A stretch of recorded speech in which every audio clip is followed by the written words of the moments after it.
Right, you know, listen here. Did you sell just call me a while ago? Literally like a minute ago. When me answered, you're a lovely female voice. She say if would I interested in a postpaid and Ray. But me now, in a haste, fig run her off her phone. Me should do that. When mama asked me if I want postpaid, me should have tell her, say no, me don't want no postpaid, me want boom boom. And me just have a feeling say that would have probably brighten up her day more, you know. Long story short, she tell me about the postpaid, and me tell her say, oh, me don't want no postpaid, me good. She tell me say, oh, if me, when me ready for it, me can just find a nearest branch. Me tell her say, yes, me know that. And me just immediately cut her off every time she talk, sitting where me already know.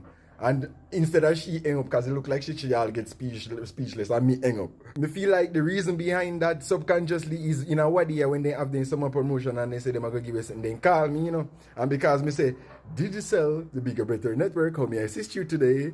They hang up on me. When me call them back, me have a video clip of that, you know, me the record when time me I call them back. You see me? Me have a put in this video here. Hi, good morning. This is our head office. This is Sammy J. How may I direct your call? Hello, I just got a call from this number, but because I said, did you say Bigger Better Network, the person hang up. What's that about? I'm sorry, I wouldn't know what department was reaching out to you. Okay, thank you. No problem. That was the end of it. So yeah, we should just give that girl her own trouble in her evening, yeah. And I when me hang up, you know, it a call to mine. But it is what it is. Did you say you go so?